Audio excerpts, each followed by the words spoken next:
What's your percentage on predictions now? Like 60%, 70%? I don't know, but this one, I didn't do horrible. Women's singles, Did you say I was going to get to the finals? Yeah. Because people said you were roasting me, like that you didn't give me credit. What are you talking about? I don't know. Look, Tyler and CG, all Sean and Thomas was my men's prediction for the finals. We'll have to go back and check it out. We check the tape, rewind the tape. I'm going to say you and Connor Garnett go deep. I'm going to say you guys go. It's about time. I'm going to say you guys play Fed and.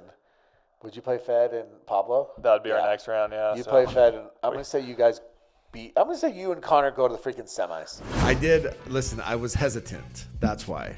Because there's hesitation in my voice. Anyways. All right. You ready? Let's go. Okay. Game time.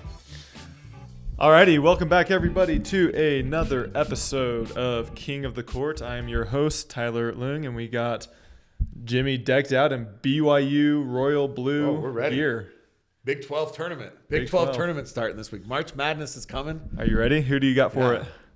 I would say that Houston's a big favorite. Houston's a big favorite in March Madness this year to win it all. But don't sleep on the Cougs. Okay. The BYU Cougs. All right. Alrighty. Welcome to another episode. Thank you to our title sponsor, The Pickler. They are the title sponsor of King of the Court. We would not be able to be here without them. Yes. They have indoor franchise facilities. Their next one opening is in Chicago, in Naperville. Yeah. Are you going out to that, Jimmy? I don't know. I haven't been invited yet. You have been invited. I'm invited? You are invited. Are you going? We need to talk about that. I want to. It would be a very short trip, but I do want to get out there. To go to Chicago? Yeah. Would that be fun? Yeah. Would you come with me? A one-day trip? Yeah. 24-hour trip? Yeah. Okay. You know what else is sick about the Pickler? What? Can we announce something? Announce. August 21st to 25th. Okay. They're doing an event in Utah, PPA. Okay. In Utah. And? It is officially called the Pickler Utah Cup. The Pickler Utah Cup. The Pickler is sponsoring a PPA event.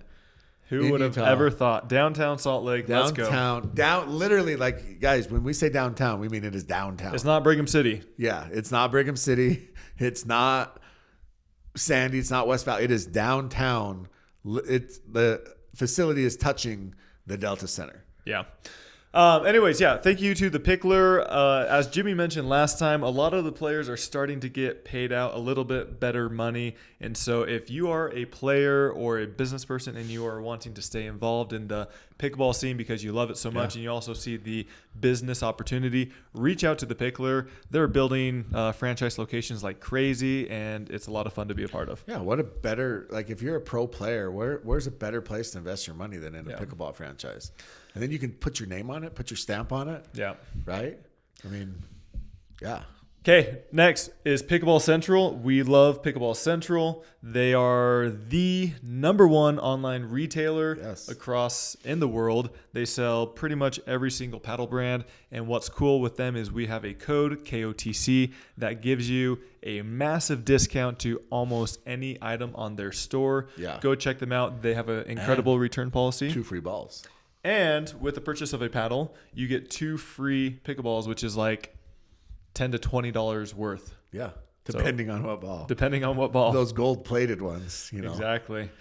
Yeah, check them out. Pickleball Central, also a title sponsor of the Minnesota Indoor National Championships. That's right. Chris Carson. DJ Selkirk is out there giving the trophy. DJ Selkirk doing it all. He is coming up. Yeah. Okay, thank you to our sponsors thus far. Jimmy, how was your weekend? I mean, it definitely wasn't as good as yours. Definitely wasn't as good Tyler as Leung, ladies and gentlemen, Championship Sunday, making a deep run in Minnesota. I couldn't be more proud. I feel like a proud father sitting here right now. You're making me blush. I was pumped for you. I was stoked. I was on the phone all weekend with Jason Peary. Thank you. We were hyping it up. We were excited. That was a big, big weekend. We'll give myself an applause. There you go. All right, and that's good. All right, we'll do our typical recap. We'll start with women's singles? Yeah, let's go women's singles, which was not without some controversy. Okay, so let's do a little bit of a recap of the overall tournament. This was in Minnesota in Lakeville. It was indoors. Every single time that PPA goes back to a venue, it almost seems like they somehow outdo themselves from the prior year. So this year they added some more permanent courts, and there was an indoor soccer field that was there previous, and they got rid of that and put more pickleball courts on it. Oh, okay. And so somehow, some way, they continue to elevate the experience, which is great for everybody involved. The weather was actually very nice out there. Minnesotans are super into pickleball. Yeah. Really big fan base out there. Because last year the weather was miserable. Last 2 years, the weather was miserable. Home. Exactly. Yeah. Everybody once again was asking me where you were, and I had to make up some random crazy excuse. Well, the good news is I got to get a shirt that says why you're not there at these tournaments. I'm not my brother's keeper. Something like that. I'm not Jimmy's keeper. Listen, people need to focus on you now because you are the one that was playing in the gold medal match. Okay. Yeah, it was a great tournament overall. The courts were good. This facility is known to have kind of weird bounces, but I think to a lot of the surprise of many of these players, it didn't bounce nearly as bad as people thought. I didn't see as many of those like bad eye roll bounces. Yeah. I mean, there's always a couple. I think that happens, but it wasn't. I don't know. I don't know if people are just getting used to the ball, if they're just getting used to those courts, if there's certain things that they, expect or don't expect, but I didn't see as many. Or maybe there just wasn't the animation when it happened, where they just, they just said whatever it is going to happen and they just kind of live with it. Yeah. Because I actually talked to a pro player the other day about this, and they basically said that for them, like, they know that the other player has to deal with the exact same thing. Yeah. And so it's really not that big of a deal because you're both dealing with the same thing. Yeah. And that's also one of the reasons why they like to play in the wind. Yep. Because they feel like they're, good in the wind, and a lot of players aren't. And so little things like that. Okay.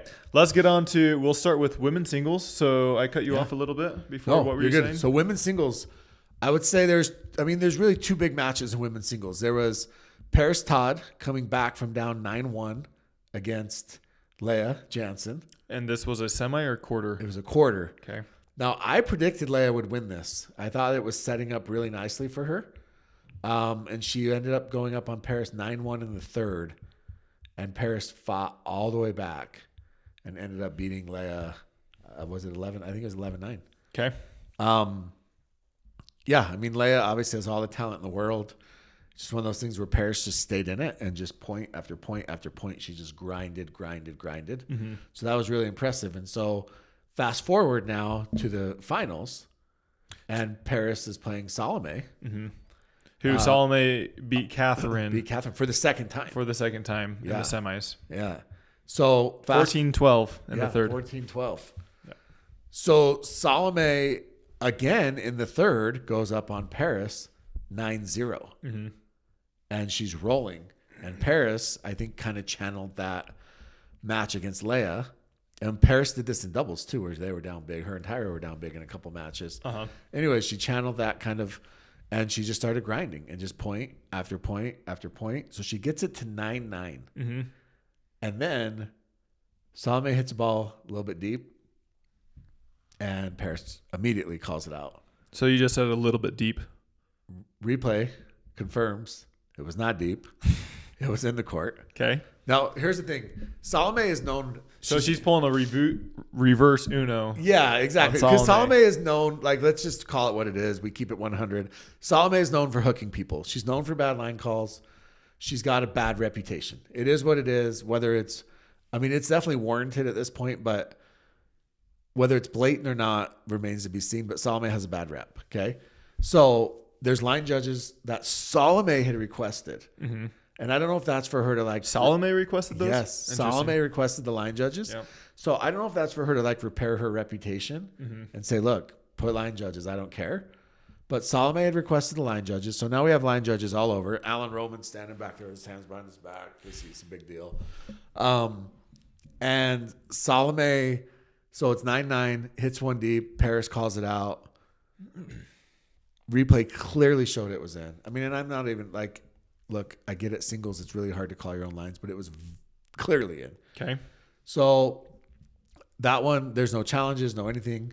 So then the next point, again, Salome hits one. So Salome takes the lead 10-9. She hits another one, and Paris calls it out. Salome actually went to celebrate because Paris swung and hit it like kind of out of bounds. Salome like went to celebrate, like she won the match. Show us her celebration. She's like, "Ooh, yeah, Hercules." And then Paris immediately calls it out, and Salome was like, "Are you kidding me?" Mm-hmm. And so they replay that. They show a replay on that one. That one also looked in by a wide margin. And Salome starts, she starts booing Paris, booing her. I've never seen that. I've never seen another player boo a player. Like she was like, boo, like 9-10, boo. So, and then there was a third one that ended up happening. And unfortunately, they were all calls that the replay showed they were. The one was very close, the second one, but it looked in. The replay showed they were in, and Paris had called them out. Mm-hmm. And to have them all happen in a close, 9-9 situation, it looked a little bit fishy. But Salome ends up pulling it out, despite the questionable calls. And despite booing Paris. Boo! She booed her. We got to get a shirt. We should. So Salome wins her. Is that her first gold? That's her first gold. PPA gold. Seems like it. So yeah, congrats to her. Big win. I mean, and then Catherine ends up taking the bronze. Mm-hmm. What do you think about everybody playing their bronze matches? It's awesome. Yeah. That's how it should be. Yeah. No withdrawals. Yeah. Catherine had to stay. Yeah, she had to stay because she did not play in women's doubles, so she was just doing mixed and singles. Yeah, so she had to stay to play her bronze match. Yeah. Do you think that pissed her off? You think Athena had places to be? No, because they were probably planning on being in the finals, but they just had bronze medal. That's true. They don't book their flight a day early. Exactly. Did you have to change your flight? I did. We'll talk about that. Okay. Real quick question for you. Okay. So pickleball is on your honor system for the most part. Yeah. With line calls. Yeah. Who do you think are some of, let's say, the most honest players out there that wouldn't cheat? Because I have this theory that almost every single player, when it comes down to it, that if it's close or not and it really matters, most of them are going to see it the way they see it. Have you hooked somebody before? Not intentionally. But like, has it been close? And there's calls that, it looks close that I think is out. Are you aware of the closeness of a match when you're making your line calls? Sure, 100%. I would say everyone else is as well. Yeah. So I would say the most fair, I think. So I felt like there's a couple balls in your match with Connor in the championship match that Thomas Wilson were close, and Thomas kind of gave you the benefit of the doubt. Okay. I don't know what the replay showed because they never showed them. Speaking of that, some like the production, they would like show both of you guys at the net, and this is kind of goes with making line calls. They would show you at the net dinking, and then like say Connor would hit his 2E down the line, or you would, if it wasn't a shot down the middle, you wouldn't see where the ball landed. Gotcha. Because of how the camera angles were. Yeah. And that was rough because it's like Connor would hit a ball down the line and all you would see is like you wouldn't know if it was in or out unless you guys celebrated. And then most of the time they wouldn't even show the replay of the ball landing in. So that being said, I feel like there's a couple balls that Thomas. So you got to talk to your bosses and figure out what's going on, right? Bosses. Big pickle. Yeah. But I think that Thomas is pretty honest. I think that J-Dub just doesn't give a shit. And so he's fairly honest with his calls. Yeah. I also think Ben is one of the better players at calling lines. He's good because he's almost always winning. And so that makes it easier. Yeah, it makes it easier. It makes it a lot easier when you're winning or when you're up and there's a close ball. But you do see a lot of that sportsmanship. I can't remember what match. There was a match over the weekend. It might have been Anna Bright and Colin. And a ball was called out that was clearly in. I think Anna called it out. Colin said, hey, that was in. Yeah. But because she'd already called it, there's that stupid rule. She couldn't overturn herself. So they challenged themselves. Yeah. Which I think that's good sportsmanship when you see something like that. And I don't know if it was Anna and Colin, so maybe I'm giving them too much credit. But I feel like Anna's pretty fair about that stuff too. Yeah. Watching her. Yeah. Who do you think? Who's your... Yeah, I would agree. I mean, most of the players, I mean, they do their best and they don't want to win by cheating. Who's a snake though? Who is a snake? I don't know. I mean, who has the word? Well, I mean, there's one female that Salome. Well, I was thinking of somebody else as well. Well, one of my former partners. Oh, Jilly B? Yeah. Yeah, she's notorious. There's a couple of people out there that have a reputation for a reason. Yeah. Okay, let's move on to men's singles. So men's singles is fun. Yeah. I've said this before. I think, my personal opinion, I think there's maybe 3 to 4, maybe 5 players that will almost always be at the top. And then outside of those, you're going to see a ton of upsets. Yeah. A ton of upsets. And we did see quite a bit of upsets this tournament. Yeah. So let's talk like Dustin Boyer. Who is this out guy? of nowhere. Comes out of nowhere. Yeah. Makes this freaking deep run. He beats Kwang Duong. Mm-hmm. He beats Ivan. Yep. Ivan's good. Ivan's a good singles player. And then unfortunately, he beat Eric Roddy, which is solid. Anik Lawani, really good. Kwang Dong. That's right. And then he loses to Federico. Yeah. But that's a great run. Yeah, that's a great run. Anik is a great freaking singles player. Yeah. Last year in Minnesota, Anik had a deep run, right? I can't remember. So, I mean, he's a Minnesota guy too. He is, yeah. So, yeah, Dustin Boyer, I mean, he's a 41 seed. Mm-hmm. Yeah. I mean, and those awesome. are the players that are coming through the qualifiers. Yeah. Yeah. That's what's nice. I mean, Casey Campbell, same thing. Exactly. Yeah. I mean, look at Casey Campbell's road. Yeah. I mean, he ends up beating Colin Schick. I guess Hayden withdrew. Yeah. But he ended up beating Colin Schick again, back-to-back tournaments. And, Colin's a great singles player. And then he takes freaking Christian Alshon to 3. Yeah. So, yeah, these are guys that are coming through qualies, which is really impressive to me. Singles is tough. It is. I played singles. I felt great my first round. I played my first round, won it fairly easily. And then I played my partner this upcoming week, Julian. Oh, I forgot my button. Oh, man. I'm going to bring it. Next time. And he rolled me. Did you play bad? Did he play good? I played bad, but he played great. Yeah. Yeah, I mean, he played really, really well. Yeah. And then he went on to win his next round against Gabe Joseph, who's a good player as well. So I thought Gabe Joseph was going to make a run. He was kind of one of my... So my predictions were Fed, Gabe Joseph, Connor Garnett, and Christian Alshon. Mm-hmm. So I had 3 out of the 4, and I said Fed would win it. So Yep. Fed makes his 4th straight finals appearance. Yep. That's his 2nd gold, 3rd gold. I think second. I could be wrong. Yeah, so every second. Tournament this year, Fed has been in the finals on singles. Yeah. I mean, Do you think he is prioritizing singles over doubles or equal? I think it's equal, but I think that he has gotten in really good shape. Mm-hmm. And he's been working super hard, and that's helped his singles game more than it's going to help his doubles game. Okay. Because of his fitness level. Because he has been like getting after it. So him and Connor Garnett, before that match, they were 3-3. They both had won 3 games, so they were 50%. Yeah.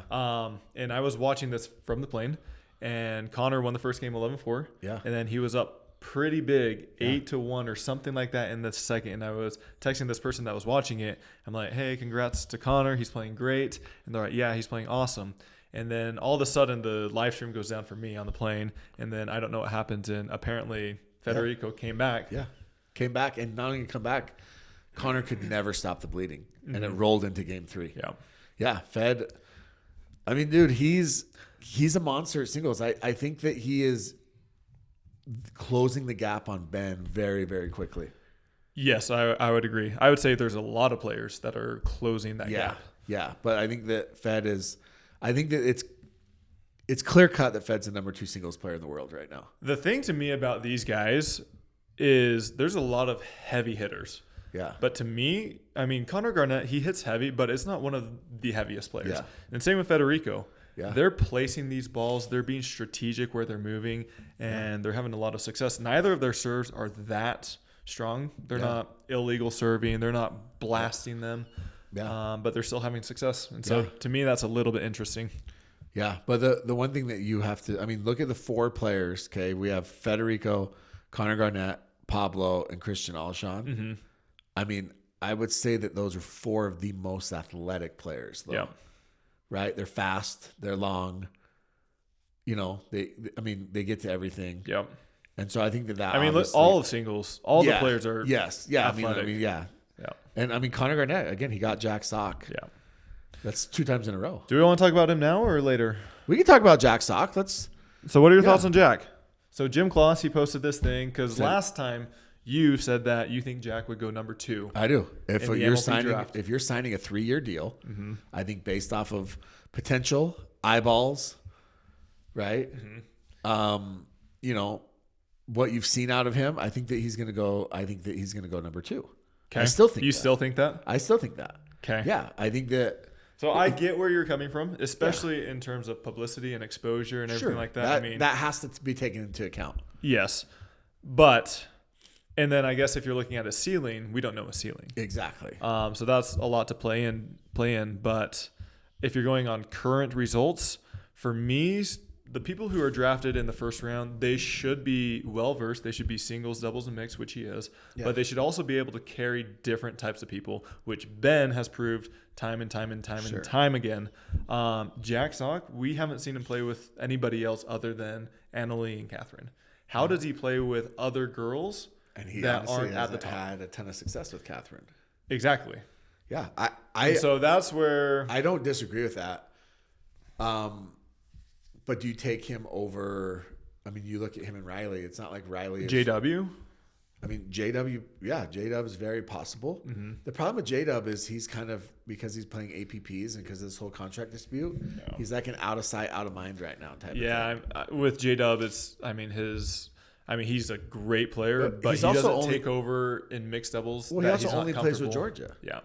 So it's not like JW's out there playing with a million different partners. Exactly. He's with Georgia and Dylan. Yeah. This weekend, he actually played with Will Howells, I think. And in men's, they got second. They lost to Tardio and Deskew.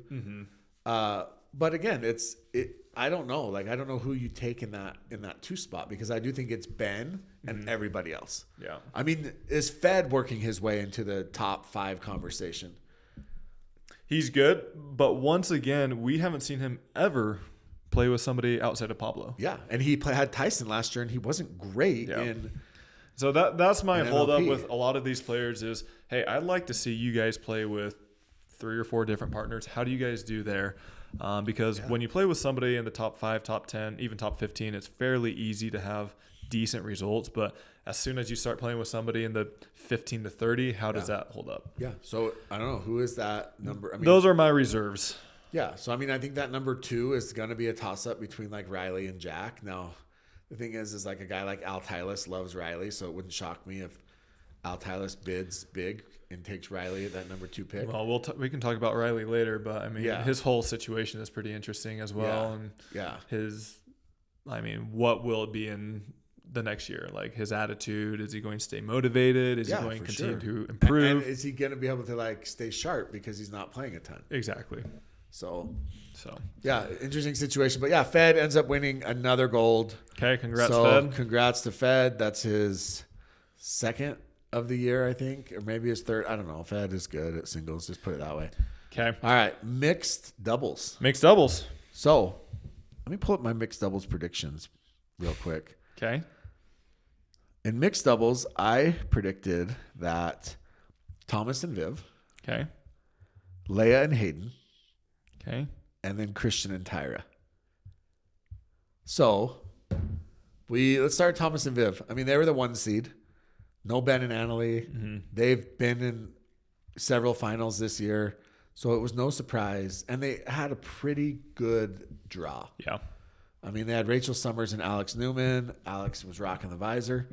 They had Angie Stack Walker and Sam Query. We obviously know that Sam sucks at pickleball. They had Thomas and Viv. I mean, they had, Callie and Jay, which that was close. Hey, Sam and Angie beat Pat Smith and Chow. Oh, that's a good win. Honestly, Sam is probably the best follow. He's funny. I actually think he's better than a lot of people give him credit for. Really? Yeah. I think he's decent. At what? Pickleball. Oh, really? Yeah. Okay. I mean, I don't have. Should I play with him? Yeah, you should. If you want to take an L. I've been taking L's this whole year, so it wouldn't change a thing. So they played Callie and Jay, and Callie and Jay played him tough, but they beat him 11-9, 11-8. And then they had Deckel and Tina, who were on a tear. So this match, Matt and Lucy versus Deckel and Tina. Yeah. I was not watching it, but I heard about it, and I heard that Lucy and Matt were pretty frustrated with Deckel serve. Yeah. They were, and they challenged it, and he got it. called on it, I think, once. Yep, he got called on it once. They did challenge it. But, yeah, I mean, they were not happy one bit with his serve. Yeah. And he actually got interviewed after the match. They asked him about it, and he was like, it's very subjective. There's really no clear-cut, which there is a clear-cut rule, but it is hard to tell. And he's like, so, use your challenges. So what are your thoughts on that? Should he just keep doing it until he gets called? 100%. Why not? Yeah. Because players don't like it. You may or may not be cheating or tossing or doing illegal serves. That's why there's referees, right? Yeah, but I was talking to Lucy. Maybe she doesn't want me saying this, but No, you should. I was talking to Lucy, and she said that's why we have rules, is so that these things don't happen and they're not getting called. And so why do we have rules if they're not getting called? Yeah, I don't disagree with that.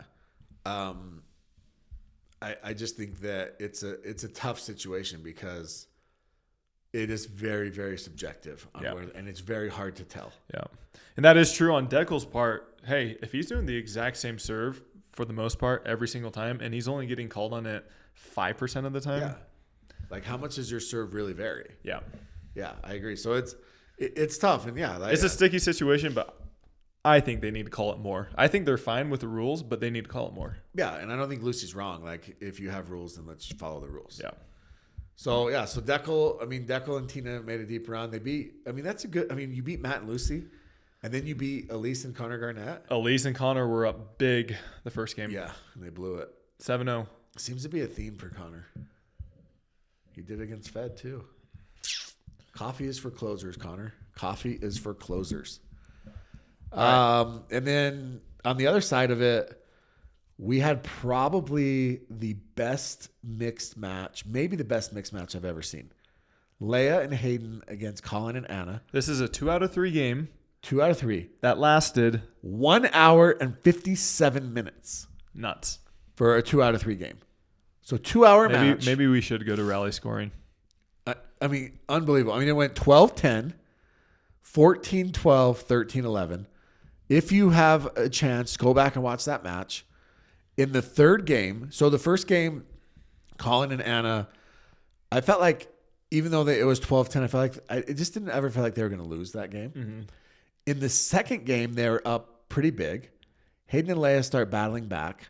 Anna has a ball. Dude, this is the craziest thing. She has a ball 4 feet above the net in the kitchen.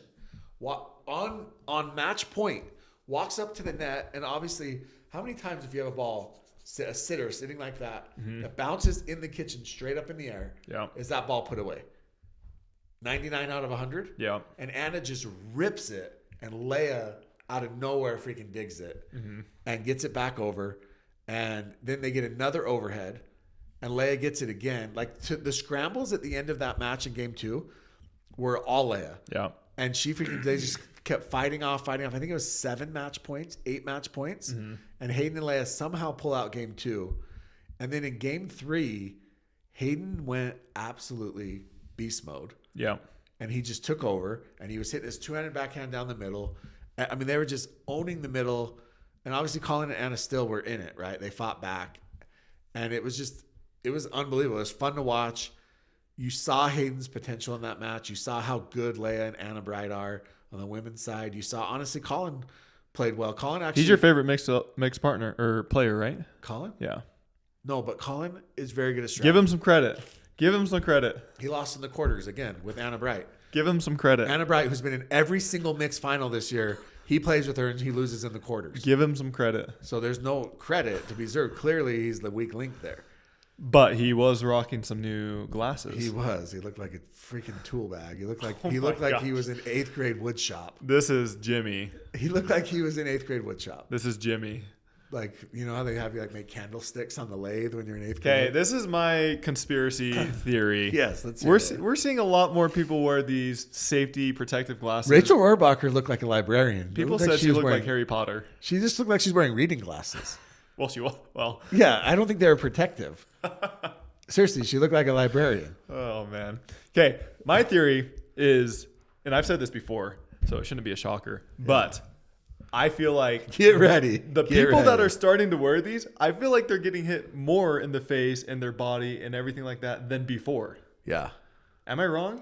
I thought there was a lot of body shots. I'm seeing a lot more people get hit in the face or whatever than ever before. Do you think it slows down your reflexes? I think people get this false sense of security when they wear them. And they say, oh, the ball's coming. I have glasses. I'm protected, which you are. And so they lighten up a little bit. Do you feel like you're like throwing this out in the universe and karma is going to cause you to lose an eye? Oh, I'm going to get one of my eyes taken out. Yeah, you're going to lose an eye. Alshon went straight for my head. Dude, that was close. Yeah. He ripped that ball from the kitchen. Yeah. That was very close. There was another one. Julian went straight for my head too, and I got out of the way. Yeah. If I had glasses, I would have taken the hit. But I got out of the way, and it was 1 to 2 inches out. That's crazy. Yeah. Anyways, you are seeing a lot more people do it. I think more discussion needs to be had on the cause of it. The root cause is the paddles. Yeah. Reduce the paddles by 20 to 30%. It's insane. Insane the power. At what point do we begin to limit them? I'm all for innovation, but can we bring in tennis rackets? Can we just make them as powerful as we want? Where's the line? There's got to be a line somewhere. That's my very controversial take. I think it is becoming a safety concern when you see that number of players wearing those glasses. Now, I do wonder if indoor has something to do with it. I think those players would still be wearing those outdoors right now. But I am confused why Rachel Rohrbacher is wearing reading glasses. I don't know. Can she not? I'm asking, is it was because it's harder to see indoor? I would imagine it was prescription. Yeah. Yeah. No contacts indoor? Okay. I don't know. Okay. Anyways, Colin Johns ruined Anna Bright's streak of making every single mixed final this year. So I feel like you started off complimenting him, and then all of a sudden you did a 180. No. Here's one thing I'm going to say about Colin. True story. So Colin was countering every single one of Hayden's speed ups. Mm-hmm. Was it chippy at all? No, not really. I mean, Leia and Colin kind of had a couple looks and eye rolls, but nothing crazy. Mm-hmm. But he started off by countering every single one of, and then what happens is when you counter, then all that does is have Hayden come back at you even harder. And Colin's not going to win a hands battle more often than not with Hayden. Mm-hmm. I mean, Hayden that's one thing about Hayden. His hands are freaking fast. Yeah. He's 18 without a girlfriend. He has fast hands.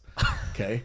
So, how does he practice? With that being said, Colin started blocking all of Hayden's speed ups instead of countering. And I thought this is the Johns brothers, right? Mm-hmm. That was a subtle but very smart adjustment. Yeah. Is to block those instead of countering, and then ended up bringing Hayden to the kitchen, and then they would get in these long dink battles where Anna and Colin had a better chance. Okay. So those are just little things that you probably don't notice, but the Johns brothers are just geniuses when it comes to that. Yeah. So anyways, Thomas and Viv win mixed. They beat Fed and Rachel. Wasn't really that close. Game 1 was close. They rolled in the next 2. Thomas Wilson, that's kind of what you would expect, right? You'd expect them to win that. He's having it. On paper, they're the number 1 seed, and Federico and Rachel are number 12, so you would definitely expect that. Yeah, and then Hayden and Leia end up winning the bronze over Declan and Tina. Yeah. So, Thomas has had a great year so far. Yeah, really good year. Yep. Yeah, so congrats to them. That was also their first gold. Yeah. In mixed doubles. Did you see him put Baby Holland in the cup? I did. Yeah. Come on. Yeah. That's that's just too cute. Yeah. Real quick, I played Tyler. The bonus draw. Tyler and Lena played. You guys lost to Pablo and Carolina Mayorga Perry. Yeah. What happened? You won the first. We won the first. We were rolling. Yeah. And then Pablo started taking over. We kind of drifted away from our initial strategy. And we ended up losing. So you decided to play the bonus draw. Yeah. So Lena and I were texting afterwards, and I'm like, do you want to play it? Because most of the players, if they lose the first round, they don't even play the back draw just because there's not many points. I don't know if there's prize money. Yeah. And she said, let's turn our day around. And so we played it. And granted, these are all teams that lost the first round. Sure. But we won it. You guys won the back draw. Yeah. But I kind of love that mentality of Adelina. Yeah. And I feel like maybe that helped your confidence going into men's doubles day. Possibly, yeah, or for at least sure. your reps. Getting more reps, yep, for sure. Yeah. It was fun. I mean, it's weird because You guys won 15-0 in the championship. we did, yeah. We played well. Who'd you play? Pessa and Jamie. She's from Hawaii. Oh, okay. Yeah. You smacked them. Yeah, we were playing well. I mean, that's how we should have been playing, and by the sixth match of the day, you'd think you'd get it figured And out. you took it to Chuckles Taylor from Utah and Paige Miles. Yeah, that was nice. That some was actually fellow close in the Utahns. beginning. Games of 15 are tricky, man. They are tricky. Yeah. Anything can happen. Yeah. Good. Well, congrats. The one with Brandon French was funny, though. We did a double timeout. Yeah. So we called a timeout when it was maybe 13-12 or something like that in the game to 15, and then he calls another timeout when we get back to play. Yeah. And he was trying to ice us, but it reversed on him. Oh, the reverse, Yeah. Who did he play with? Caitlin Christian, which she played well. Yeah, she's good. Yeah. She's going to be good. Yeah. Awesome. Yeah, so it was fun. It's weird because, like, how do we not play the back draw? I would have said mixed double was awful because we lost the main draw, but then we go back and win the bonus draw, which is gives you a little bit of confidence. And Lena's solid. Like, Lena's a good player. Yeah. So, is she, it was fun. taller than you? We measured, and when we measured, people said that I was a little bit taller, but they said it was because of my hair. Oh, okay. So I'm going to go with I'm taller. That's close. All right. All right, moving on. Men's doubles. Yeah. Men's doubles. T. Loong, my guy. Tyler Ka-Ching Loong. And Connor, what's Connor's middle name? Connor Garnett. It's probably got to be like Bruce or something. Connor Bruce Garnett. Okay. Deep run. So let's just start with you guys because that's what I want to talk about. Okay. So your first match, you play Zach Parks, who I think is the boyfriend of Cass. Yes. Yep. Yeah. He mentioned that to me. He said he was the one giving us a bunch of trouble. Yeah, giving us trouble because we weren't giving her enough credit for making a run with Scarpa. So props to him. That is a good boyfriend. Mm-hmm. Hold on to that one, Cass. Okay, so you guys end up beating them relatively, not too much sweat. Mm-hmm. And then you have to turn around and play Julian Arnold and Jack Sock. So looking at this, I mean, I'm obviously biased. I feel like the draws I've been having this whole year have been fairly tough. Yeah. And I look at this again, and I mean, Julian and Jack, we played them our second round, which is the round of 16. Yeah. They're a good team. Yeah. They're a good team. So they were the 9 seed, and somehow we were the 6 seed. Yeah. But yeah, we ended up playing them. And did you watch it? Yeah. Yeah, of course I did. Tyler. How was it? So Julian is Julian. He was doing Julian things. Okay. He was doing his chirping. He was doing all of his histrionics, as we call it, his andiamos. And I just thought you and Connor stayed very steady. The big thing is you're lefty, obviously, so your forehand is in the middle. Mm-hmm. And Connor loves his backhand. Mm-hmm. And he's very good with his backhand. So I feel like the court coverage is better than when it's a normal lefty-righty because Connor loves his backhand so much. And Agreed. So your court and the athleticism between the two of you is second to none. Mm-hmm. Both of you are insanely athletic, and so you're able to get to everything. And I just thought that you guys played a better game than Julian and Jack played, to be honest with you. Thanks. I heard, this could be me starting some rumors. Oh, I like rumors. But I heard that Julian did not want to give up the I've heard that too. Right side or the left side. Yeah. Left side. Yeah. He didn't want to switch. Yeah, he wanted to play left. Yeah. Thoughts? Well, how can you want to play left when Jack's main weapon and his best weapon, and really at this point in his career, his only weapon is his forehand? Mm-hmm. You want to take his forehand away from him? Like, does that make any sense at all? Mm-hmm. I mean, it doesn't make sense. And I'm sure now after the fact, Julian's like, see, I told you so. Mm-hmm. But that doesn't make any sense. Yeah. You want Jack's forehand in the middle all over the court. Yeah.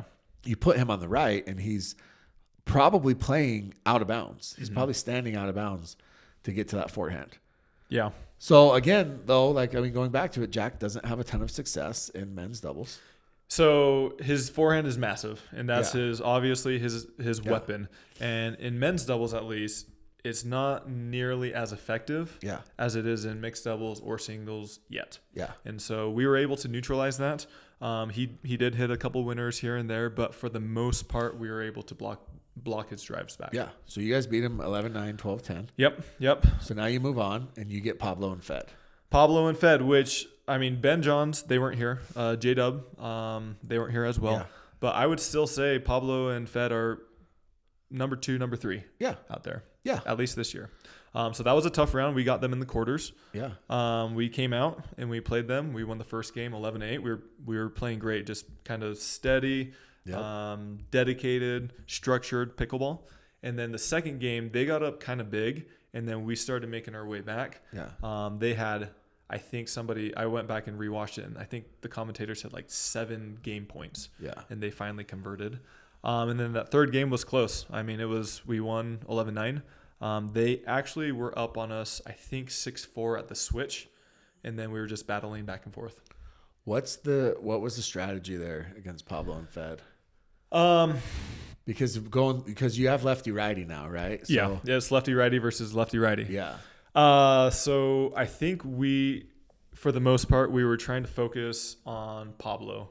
Yeah. And I wanted Connor to speed him up down the line, because Connor's down the line speed up is really good. And so I think we're just trying to be aggressive with him. Yeah. Did you see any other strategies there? No, I mean, I think that's exactly what you guys did. I think you guys were trying to speed him up down the line. I think you're trying to work his backhand. Yeah. And obviously that's Connor's strength. Pablo hits a pretty heavy ball. It's not always consistent with his forehand drive, but when he makes it, it's pretty heavy. I also felt like there was a lot of points in that match where you guys, both teams were like just scrambling. And again, there's a ton of good points. Yeah. Just using their athleticism and, making it happen. Okay. So you win that, which was a big win. Which was the quarters. That was the quarters, which is wild that you play them in the quarters. So that's a huge win. Mm-hmm. And now you have to turn around and you've got to play almost a completely different style in Hayden Patriquin and Callan Dawson. Mm-hmm. So Connor, he trains with both those guys. Yeah. I've played with both those guys. Hayden, he was on my last MLP team. Yeah. Go Aces.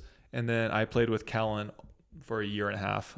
We have quite a few bronze medals together.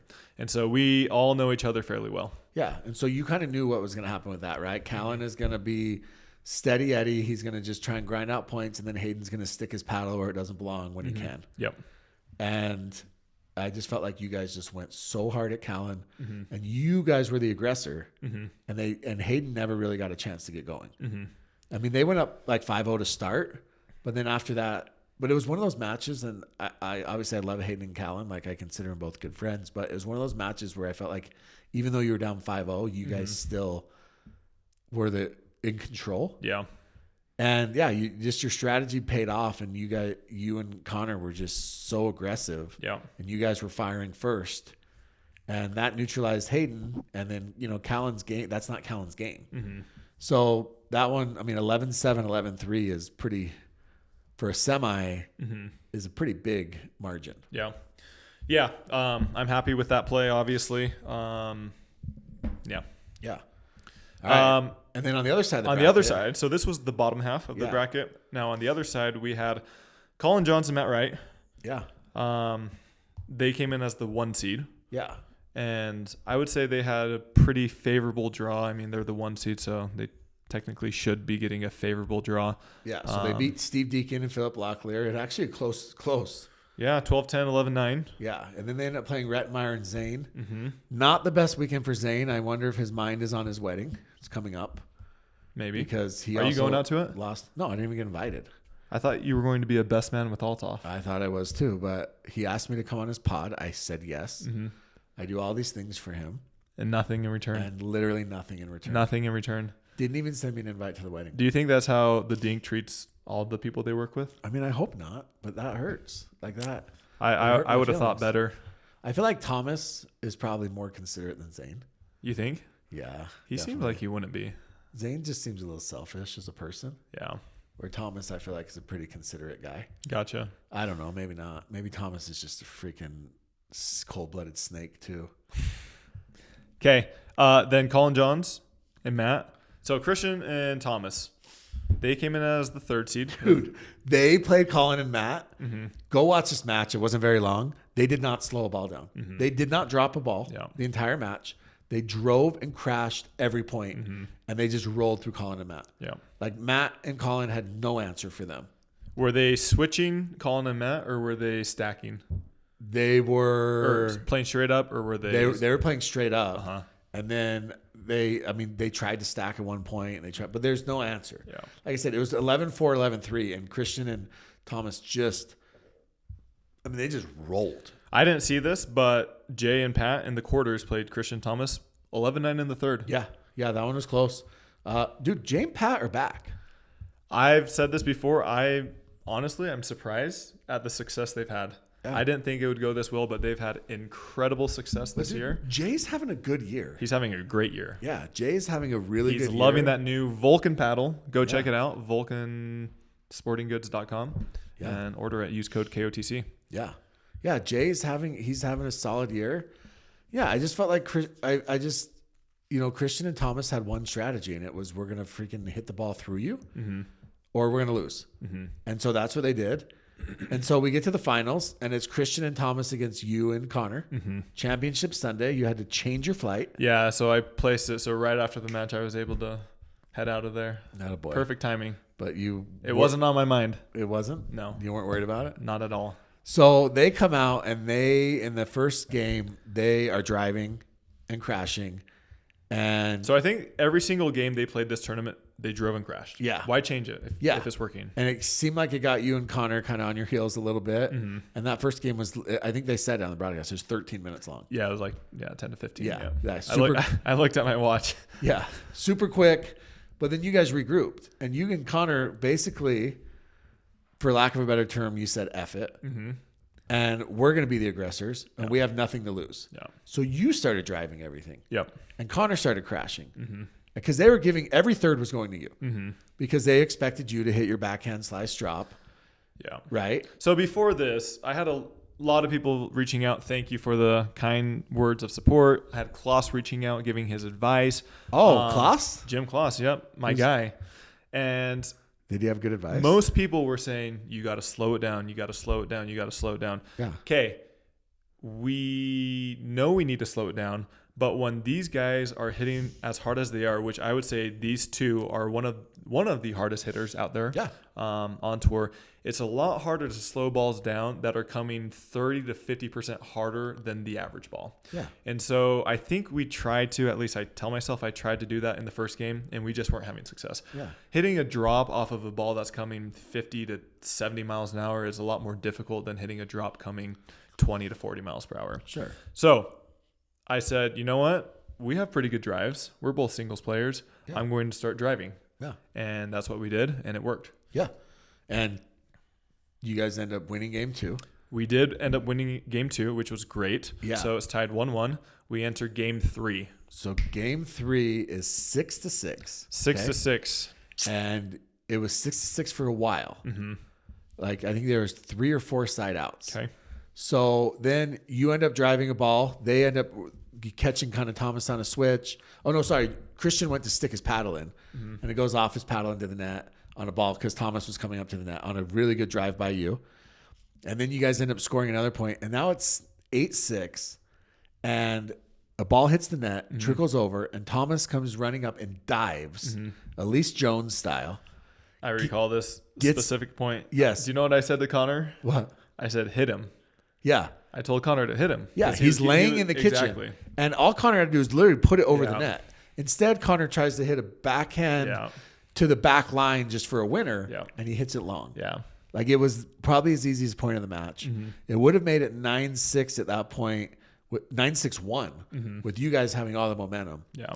Instead, he put it out of the back, and I felt like at that moment, the momentum shifted a little bit.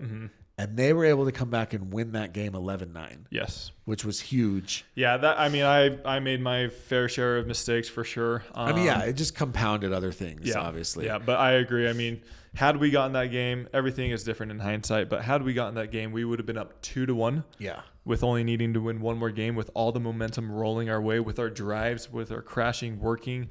It was tough. Yeah. So then in game 3, it was just kind of one of those things where, like, once it goes south, it all goes south.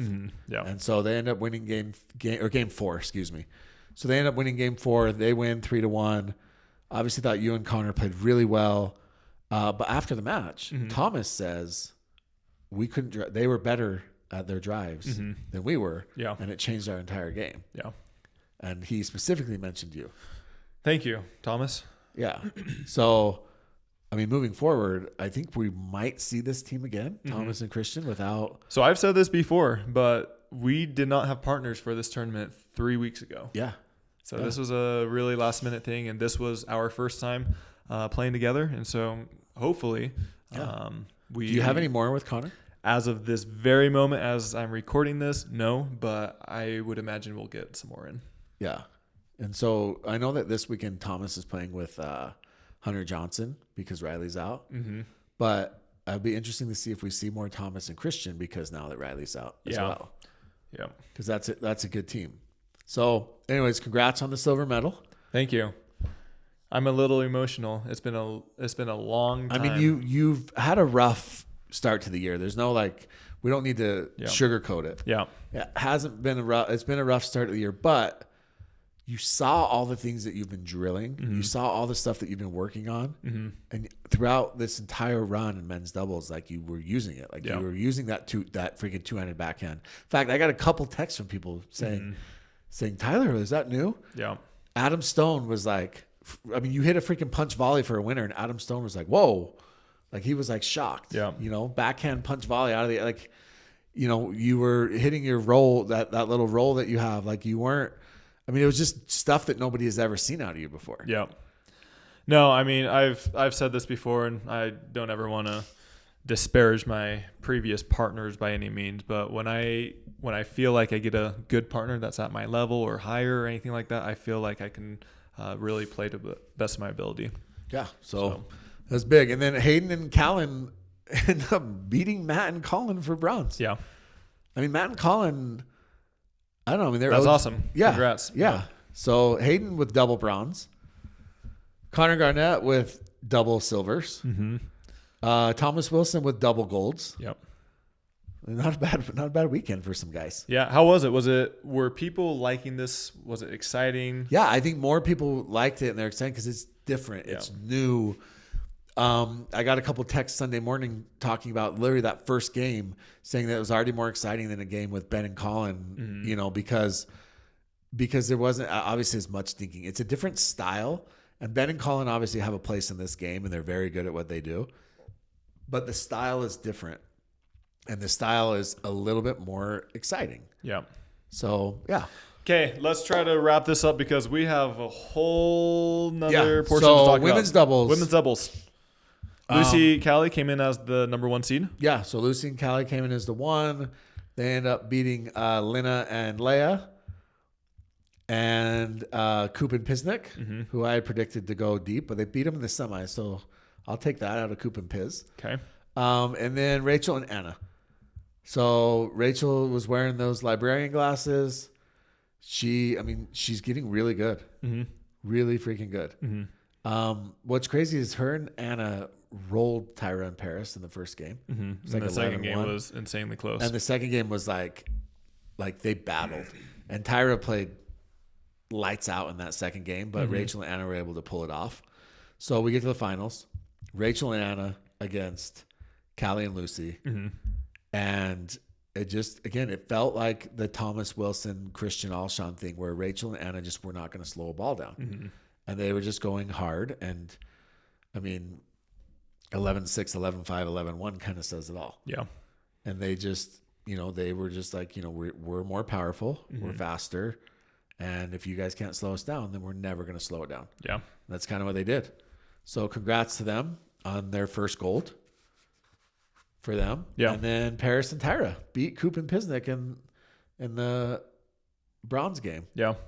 Piz lost 2 bronze medal matches, right? Didn't her and Deco lose in the bronze? Yeah. So, but 2 fourth place finishes isn't bad. Not bad. Yeah. If you can keep that same trajectory, then things are good. Yeah. So Tyra and Paris look like they're going to be, a formidable team. Again, we've mentioned it multiple times. There is a lot of people missing from both these tournaments, but I don't think that takes anything away from, from how these players played. I mean, Lucy and Callie are usually in the final anyways. Rachel and Anna are usually close to a final or in a final anyways. So it's nice to see other people get there and pick up the dubs. Okay. Real quick, we have to take a pause. Yeah. Our next sponsor, Vulcan Pickleball. Vulcan. The V Pro Flight ball. Yeah. We love it. This ball was used in Minnesota. The color. So in Minnesota, it was indoors. Yeah. And it was actually kind of dark. Like all the colors were kind of a dark green, bluish color. And this ball popped. Without this ball, I think it would have been a little bit more difficult to see. I think that helps for sure. This is the official ball of the PPA Tour. We love it. Yeah. Thank you for your support. Go check them out at vulcansportinggoods.com and use code KOTC to save on your next order. Did you know that I have a backpack coming out? Uh-oh. What do you mean? With Vulcan? What do you mean? I don't know if I'm allowed to say this, but I'm going to. Okay, tell us. So Vulcan. When is it coming out? The Vulcan backpack, the V Pro, the V Pro backpack. If anyone's seen it, it's by far the best backpack on the market. Okay. But I just asked if I could add a little refresher, maybe get some new colors, maybe change up some things. Okay. So there's the Jimmy Miller signature line. No way. I don't believe this. I feel like I'm an influencer. Does it have loan officer on it or president of Black Bears? It should. What does it have on it? So we just your switched NMLS or whatever. Yeah, we just switched up some colors. Been working with Lily over there, and so When does it come out? It's supposed to drop in the spring. Okay. So it's going to be a color line, 3 new colors. V Pro backpacks. Check them out as soon as they come out. We're going to do. Obviously, we got to do a giveaway. Yeah. And so look out for those. Is it like a pink and purple or? Yeah, 100%. I love pink and purple. Oh man. I have no shame rocking pink and purple. Yeah. So it's going to be, we got, I don't want to spoil it, but there's 3 new ones. They're coming out. So stay tuned. Okay. Awesome. Thank you for your support, Vulcan. We love you. Also, I've been using my new paddle, the Vulcan 1200 series. Yeah. Love it. I've been playing extremely well this year. And honestly, I give a lot of credit to that new paddle. So thank you. Go check it out. And you can order it using our code KOTC. Yeah. All right. So this upcoming week, back to back, we had a lot of players that are going directly to Austin for the Austin, what is it, Showdown or Open? Veolia Austin Open. Okay. There we go. So once again, it's not a major. It's not a cup. It's a little bit of a smaller tournament. And it's not a progression draw. So I'm curious what happens if you go back to back and you go like straight into progression draw. Mm-hmm. Are there any tournaments that do that? I don't have the schedule. Finish on a down, Sunday and then you got to go progression draw on a Tuesday. I don't know. Yeah, that's going to be tough. But with that being said, so Austin, so a lot of the pros, they don't love the venue. Yeah. It's kind of a ways outside of Austin, maybe 30, 40 minutes or so. There's not a ton to do in that area. And the past years, the weather's been a little bit inclement. It's been kind of windy. Last year was almost rainy and cold. And so some of the players have taken this tournament to kind of rest. Yeah, so there's quite a few players that are not. Okay, we're going to kind of preview the draws as we have done in the past. We're going to try to run through this fairly quickly. So stay with us, and then we'll get into questions afterwards. All right, so we have the return of Annalie Waters. Yeah. Let's see. We got Brooke Buckner, Ava Ignatowicz, Mary Brasha. This girl right here. I think she was doing good on the APP. Is Bianchina, I think. So it might be interesting to see how she does. Lena's playing in it. Lacey Schneeman. Catherine's the number 2. Okay. Dominique. Georgia's playing in this one. Okay, George is back from the APP. Yeah, Taylor Garcia, Lauren Stratman. Who are your top 4 in this? I mean, with Annalie back, it's hard not to, put your money on Annalie. Caitlin Christian's playing. She's playing in the. So is Leia not playing singles in this? Doesn't seem like it. Which, real quick, Jeannie Bouchard, they booted her to the round of 64. Oh, Jeannie's got to play a first round match? Hey, I think that's better for her, to be honest. Yeah. She plays Angie Walker. Oh, okay. Angie Walker's By the way, we did at our combine. We did a singles match for $1,000. Angie Walker won it. Wow. She beat Dominique. She beat Chao Yi Wang. She beat Hannah. Like she beat some good players. Real quick, these draws for the Austin Open, Yeah. they were made 3 to 4 days ago, 4 or 5 days ago. Yeah. So that means that they were using old data. So the results from Minnesota will not be applied to this. Oh, interesting. That could affect. So seeding, that, but, I mean, if you're getting into technicalities, that will Yeah. for sure affect the points and technically the seeding. And so in April, I know that there's 4 tournaments back to back to back to back in a row. Yeah. And That's so right. it'll be interesting. I mean, these are all very minor details, but the points won't count towards the next week's draw. So I heard that Annalie is not playing at all in April. She's playing U.S. Open, but other than that, she's not playing any PPAs. Nice. So that'll be interesting as well. She did that last year. Remember, she took like a month off. So that's going to open the door for a lot of people as well. But yeah, I'm surprised. I thought Is Ben taking those weeks off as well? I don't think so. So I'm curious who Ben. Well, maybe is that when Ben's going to do his? Maybe that's when he does his pickleball. I don't know. Global whatever with Deckel. Yeah. They frolic in Slovenia or wherever. I don't know. Should we go on that? Yeah, I would love to go on that. Ben, can we go? Call me. All right. Okay. Anything else you see in women's singles? Oh, I like seeing Caitlin Christian's name in there. I think she's getting better each time she plays, and so she was a very high level tennis player, so could be interesting. Yeah, she's good. I mean, Annalie's going to win it. It is what it is at this point. Annalie, I don't see anyone beating her. Catherine's kind of been upset a couple times recently. There's no Salome in there, so the Catherine Kryptonite is out for this match, and it looks like there's no Leia.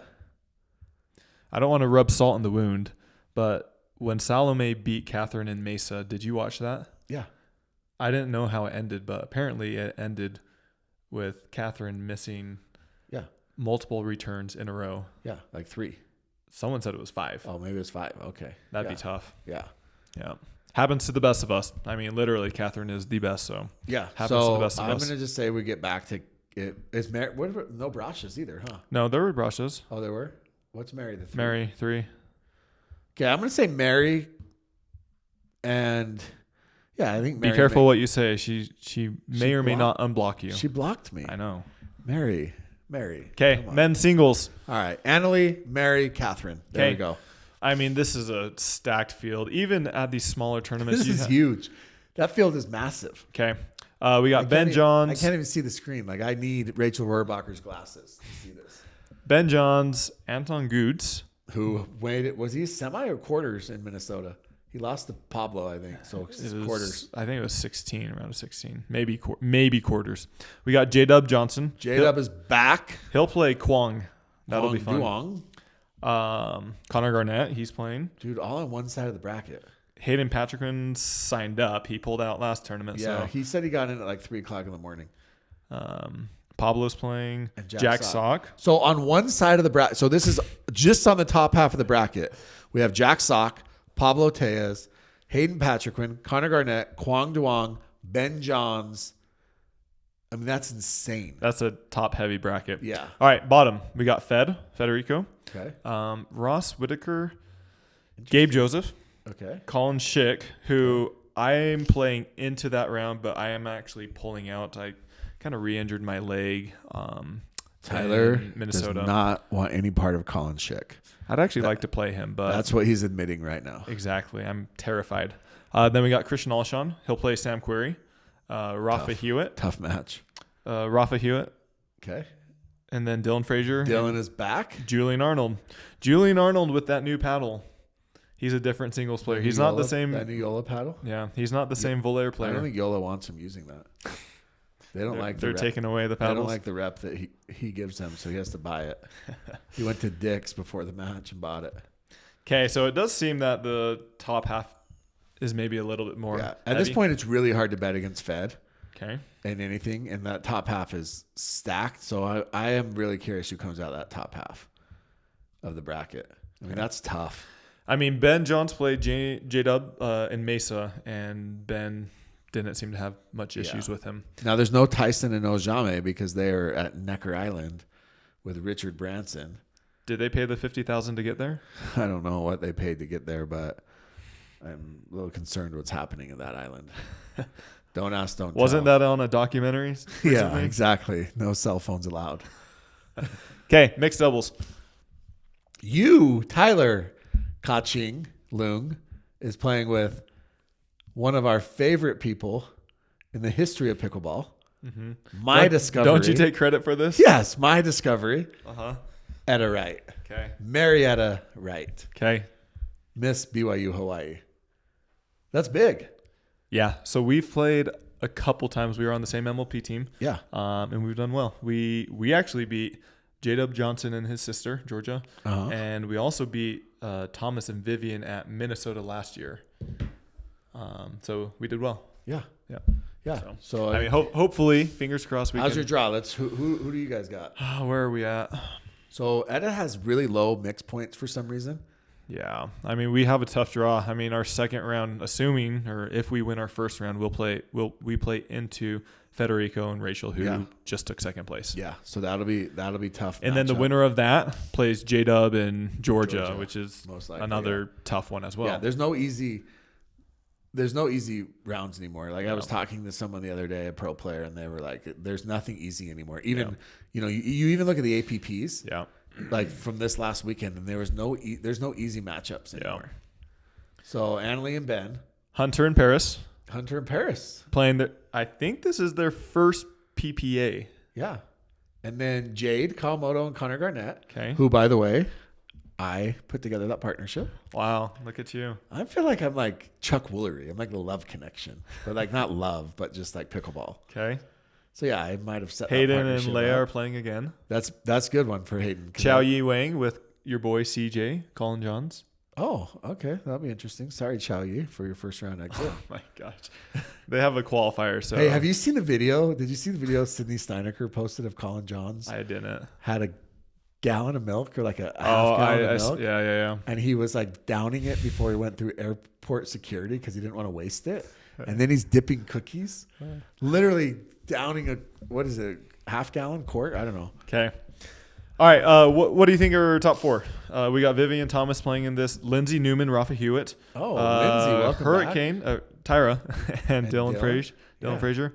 Andre Diescu and Anna Bright. They were on the MLP team. Yeah, so that should be a pretty good team. I think that'll be better than Colin and Anna. Tardio and Megan. Dizon. Oh, okay. Okay. What are your top 3-4 picks in this? I actually like Tardio and Megan doing well. Okay. Who would they play? Jack Sock and Catherine, their second round. Yeah, they could beat them. So I really like that matchup because I think that Tardio's deception will really mess with Sock. But Catherine is good at digging, but that's a lot of power on that court too, with Megan, and oddly enough, Megan and Sock are the power players on that court. Tardio's got a lot of power. He does, but I feel like Megan's for female, Megan has crazy power. Yeah. So I like them to do well. Mary Brasha and Jaume. I mean, that's not bad. That's actually that's a round of 64. Well, they're playing a round of 64. Yeah, that's an upgrade for Jaume. Yeah. You know, I think that's a good matchup for him. So wait, Jaume's playing Johnny Pickleball and Jeannie Bouchard. Yeah, that one's rough. That one, don't put that on center, please. I actually would love to see it on center. So wait, I'm confused. Jaume's not playing singles, but he is playing mixed. I don't know. Maybe we didn't see his name, but yeah. I think Ben and Annalie are obviously the heavy favorites. I do like you and Etta actually to go pretty deep in this one. Man, we've got a tough draw. I think you can beat Fed and Rachel. I think you beat J-Dub and Georgia too. Yeah. I mean, we have. Yeah. So, I mean, it's going to be interesting. I mean, Viv and Thomas have a really favorable draw, at least to the semis. So, I don't know. Mixed. I'm probably more excited for mixed than anything. Okay. No Matt and Lucy, by the way, in this one. And no Jay. Yeah, they're right there. Oh, they are right there. Okay. Yeah. And what about Jay and Callie? I know Jay's taking it off. I don't know about Callie. Okay. I didn't see Callie's name. So, I bet Callie's taking it off because Lucy, we'll get to women's, is playing with Jackie Kawamoto. Gotcha. Okay. Also, Jackie Kawamoto in that mixed is just picked up Pat Smith. Yes. Yep. So that team could make some noise because they got to play around a 64 match. Okay. So. All right, let's speed this up just a little bit more. Sorry, guys, we got quite a bit of questions in this episode. Yeah, so real quick, we got to give a shout out to our next sponsor of this segment, one of my C&D. Tell us about C&D. C&D, thebestpickleballnets.com. They might. I mean, so I've been talking to C&D about doing a custom net. Mm-hmm. Okay, for yourself? No, for an MLP owner. Okay, and. Dude, the selection and the colors that they sent over and the stuff that they can do is insane. Like, it's amazing. It's like they're like your one-stop shop for everything. So if you want a custom, like, sick net with logos and custom paint and everything, they can do that. If you're building a facility and you just want, you need 10 of the best nets on the market, right? All uniform, they can do that. If you have a backyard pickleball court like that you're putting one in, right? Mm-hmm. I mean, they have the perfect net for that. Yep. If you want wheels, if you want, to be on a base, I mean, it's crazy with the stuff that these guys can do. Yeah. And all the nets are high quality. Again, we always talk about, like, when you see this, I still remember watching these nets at TOC. I'll never forget. And they would stop the matches and the refs would look at each other and be like, sorry guys, we got to sandbag these nets. Mm-hmm. And they'd go throw these sandbags down at 15-mile-per-hour winds because the nets were moving and the players didn't like it because now you go to Ernie sandbags in your way. Yeah. Right? I mean, all these things, and C&D, you just don't have those problems. So go check them out. C&D Nets, they're well worth any price that you have to pay. If you guys are ordering bulk, reach out to them. They will work with you. If you're Yeah. ordering 5, 10, 20 nets, Yep. which there are a lot of people who are ordering for their we've gyms had people or do clubs. full facilities. Yep. Yeah, exactly. So use code KOTC. Check them out. Thebestpickleballnets.com. Okay. All right. Let's go through this quick. Men's doubles, we got Ben and Colin back. I mean, so many of these partnerships are fun. I mean, we got CJ Klinger. We got Jaume playing together. That's a fun partnership. Eric Roddy Altoff. Like that's fun. 2 foot difference between them. Exactly. I am playing with Julian. This will be our first time Andiamo! We need his button. Austin. In Austin. Oh, please. Should I stay ask with for him? a ride in the Mercedes? Should I stay with him in the penthouse? Ask if you can stay in the penthouse and ask for a ride in the Mercedes. Okay. Please. You got to film that. Okay.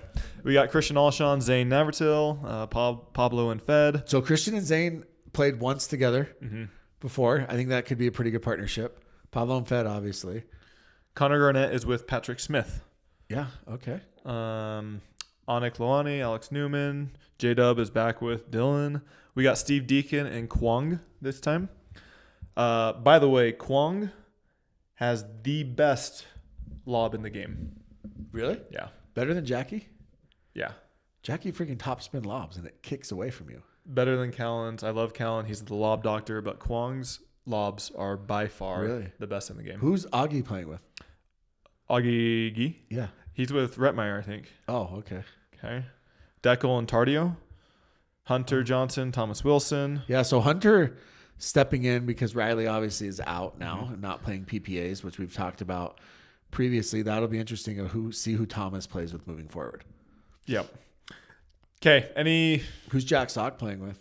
Colin Chick. So he's back to Colin. Yeah. And they'll play into Hunter and Thomas, which that's actually not that bad of a matchup. No, they have a chance there. Thoughts? Top 3, top 4. So who were you and Julian play? I thought we had an okay draw. I mean, everything's tough now. So we'll play a match, the winner of a match, and then the winner of that will play into Christian and Zane. Okay. So yeah, it's not bad. Then the winner of that will play into Ben and Colin. Yeah, which is tough. I mean, I think Ben and Colin are obvious favorites. I mean, that's easy. I think there's a couple other teams that could make a run. I think that Connor Garnett and Pat Smith might actually be okay. I think they might do some damage, surprise some people. No Matt Wright? Yeah, Andre Diascu. Oh, okay. That's actually interesting team. That team will be interesting to see the two of them. I'm going to save my predictions. I'll post my predictions online later, but I like these. I like that, again, that we have new partnerships and there's a lot of fresh faces. So I'm excited for that. Roscoe Bellamy is playing with Jack Monroe. Dude, those two I think both of them are studs. I think both of them are future at pickleball. Okay. Moving on real quick. Sorry, guys. Women's doubles. Women's dubs. We got Annalie Waters, Catherine, they're back at it. I'm going to say Catherine and Annalie versus Etta and Megan. Jeannie and Dominique. Okay. Jeannie Bouchard and Dominique, the tennis players. That'll be fun. Austin clubs will be hopping that night because they'll be out, but be careful. She's going to block you now. No way. Jeannie doesn't even watch our show. You never got her on the pod. You had one job. Dominique will block you. Dominique likes me. Not after this one. We're homies. Not after this one. She doesn't watch the pod either. She's a socialite. She's busy. Leia and Lindsay Newman. Leia Jansen and Lindsay Newman. Oh, okay. So Etta is back with Megan. Yeah. I really like Etta and Megan. Vivian David and Lacey Schneeman. Okay. Tyra is back with Paris. It's not bad. Anna Bright is with Rachel. Okay. Millie Rain and Bobby. Okay. Jade Kawamoto and Andrea Coop. Okay. And then Jesse Irvin is with Rihanna Valdez, which I have not seen Rihanna this whole year, have I? No. But Jesse's only played once this year too. Jesse is in Neck But I know she's been playing. I don't know if Rihanna's been playing. I'm assuming she's been playing. Yeah, unless she's been hurt. Jesse's at Necker Island as well. Oh, really? Yeah. Gotcha. Be careful. And then the ones that I don't know what seed they got. Where's Jackie and Lucy? Man. Are they at the top? Number 4 seed. They're on the Annalie Catherine side. Yeah. I mean, you got to beat them anyways. I think Tim Park said it best. He said you'd rather beat them 2 out of 3 than 3 out of 5. Yeah. I like that. I like that team. I like Jackie and Lucy team. Mm-hmm. I think that might be the best defensive team in the history of pickleball. Jackie's gonna have to play the left, which obviously she's fine with playing with her sister. But is this the tournament that we see Annalie and Catherine lose? Yeah, yes. This is the one. All right, I'm gonna call it. Yeah, they took a week. She took some time off. Gonna come back. There's enough weird partnerships that someone's gonna upset them. This is the one. The streak ends in Austin. No way. But all right, we have quite a bit of questions that we are going to get into. But first and foremost, thank you to Reset Pickleball Paddle Reset. That's the name of it. It is the spray that I've been using. You spray it on your paddle to clean it, and it emulsifies all the gunk and the dirt. It does not coagulate. It does not coagulate. It emulsifies. Yes. It cleans, safe and effective your paddles. So if you have any debris or your pedals start to not be as textured because of all the elements and bad stuff that happens when you play pickleball, use this stuff. I'm honestly finally starting to run out of my bottle that I've had for 4 to 5 months now. Yeah. Good thing there's 2 right here. I'm not joking. I was talking to them and she messaged me and she's like, "Hey, do you need more product?" I'm like, "I actually don't. I've still been using the same one." Yeah. You really don't need to buy it that frequently. It's a great deal. If you use our code, it makes it around $14 or $15. Use code KOTC at resetpickleball.shop. Yep. Okay. Thank you for your support. Go check them out. They are a small business. We love supporting small businesses. Yes.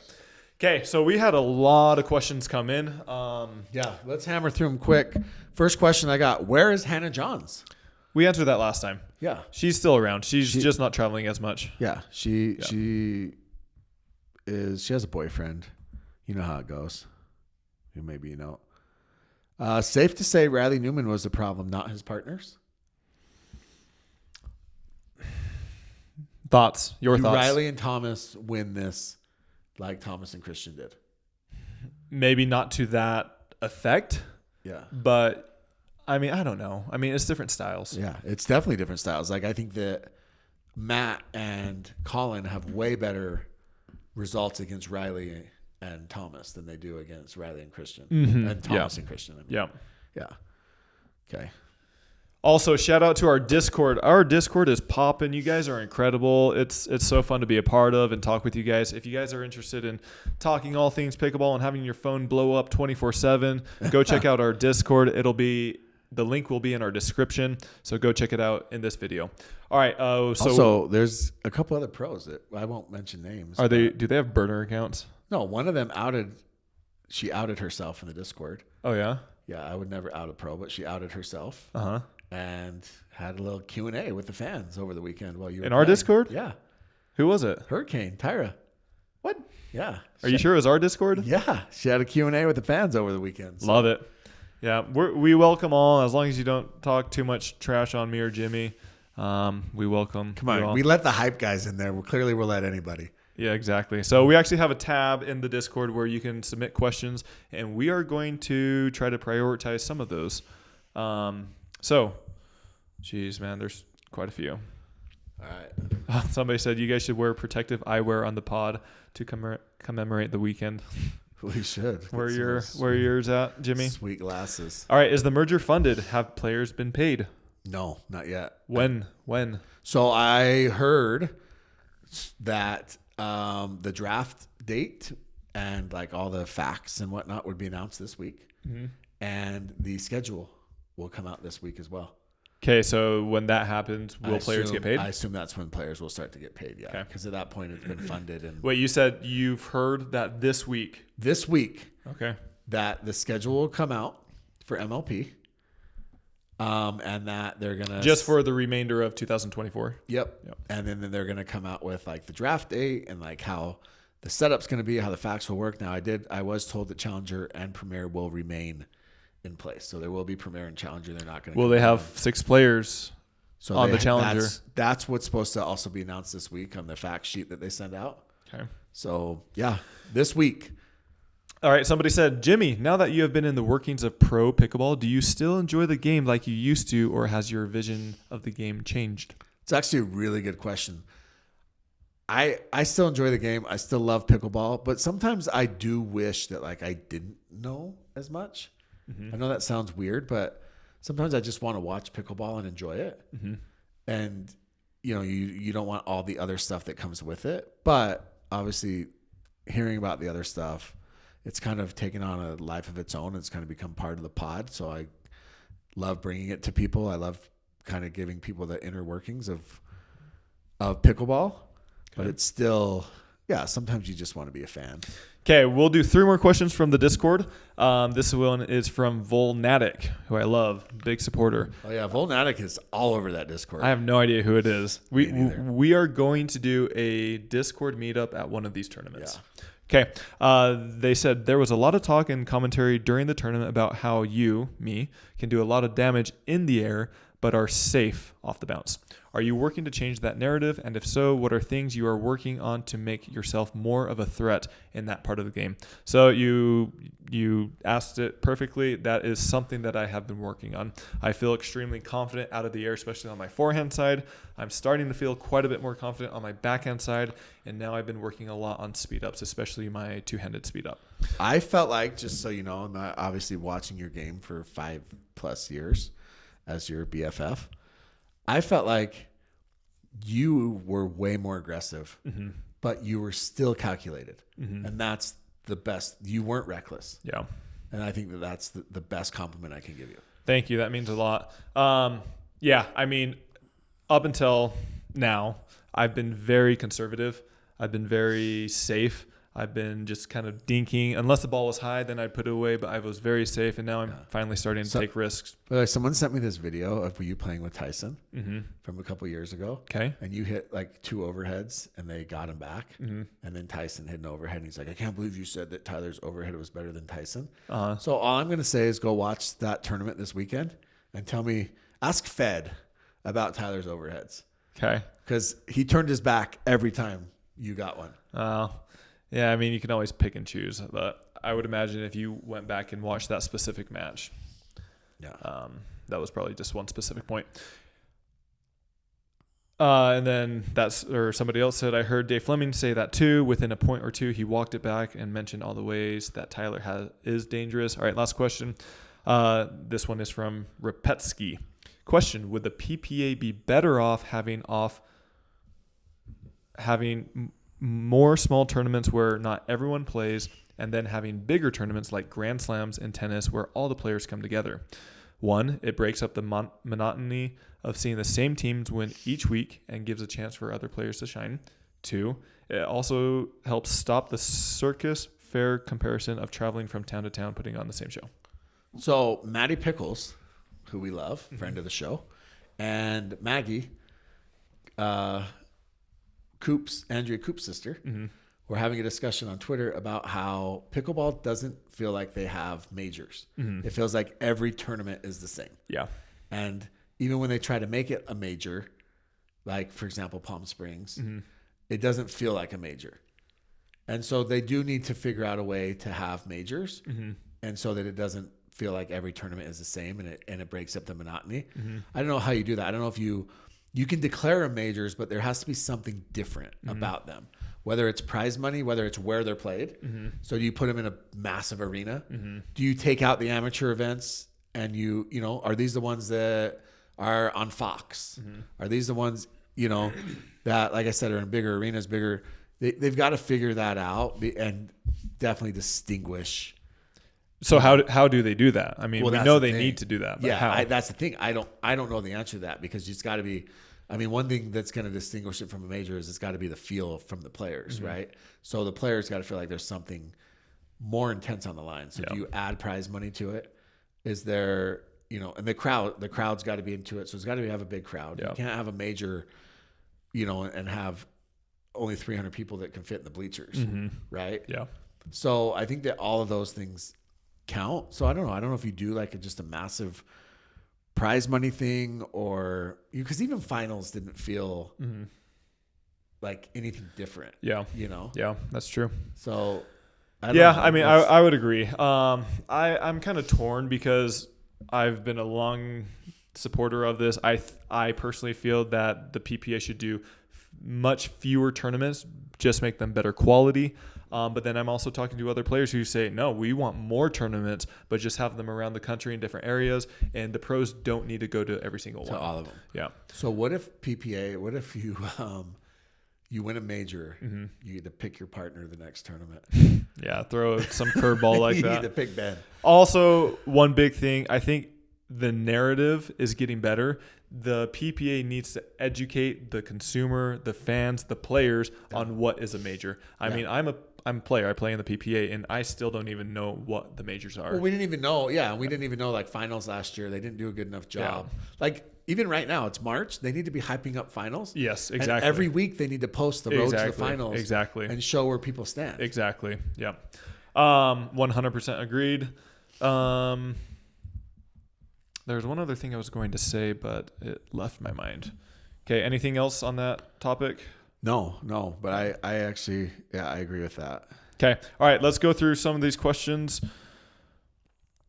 All right. A lot of these we've answered in the previous episode, so we try not to answer them too much. All right. I have to talk about this one. I don't even have this guy's number saved, but it's from Potato Chip Neil.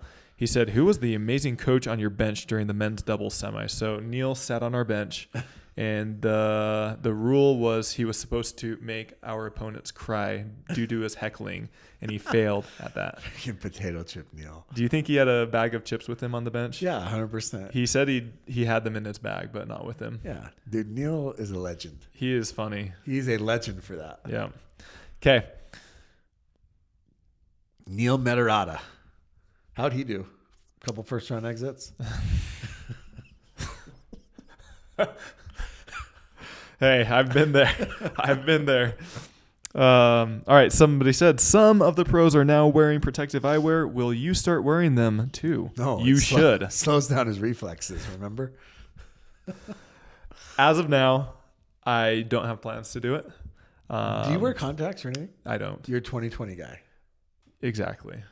Yeah. And you've never had like LASIK? We talked about this earlier, but like I have this vision. weird theory. Call me weird, but I honestly feel like the people that I see wear them, I'm seeing them get hit way more than before.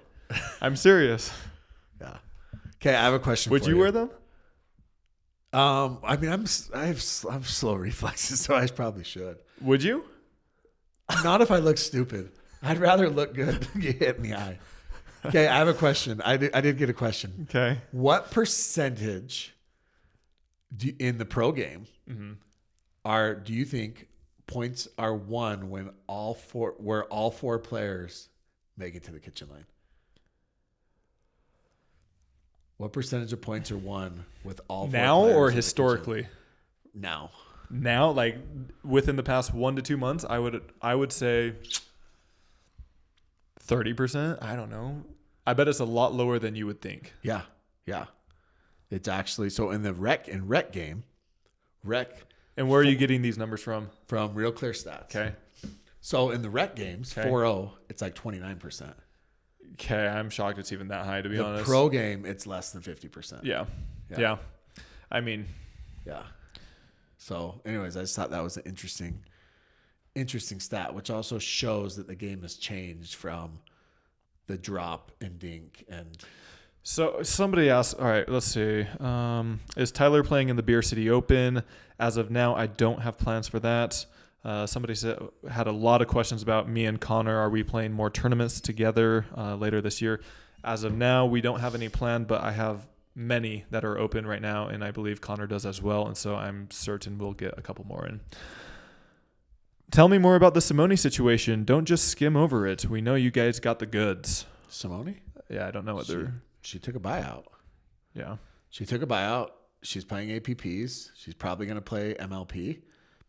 And she's just enjoying her twilight of her career. Does she make Premier this MLP? Yeah, I think so. I think from the women's side she does. I think she's still a good player. I think there's only one girl I see dropping. Who is it? Glausman. And it's because she's not playing. Yeah. When's the last tournament you've seen Glausman play? And I think you see Pisnik. There's no way Pisnik should be in Challenger again. She's 2 fourth place finishes in PPA. Tina Pisnik is one of the top 24 women in the world. Okay. Tyler on fire this weekend. Thank you. Which 8 men will make it to the finals in singles? 8? 8. That's a big ask. Well, that's what the finals is. I know. So I'm going to say. Like at the end of the year. Oh, okay.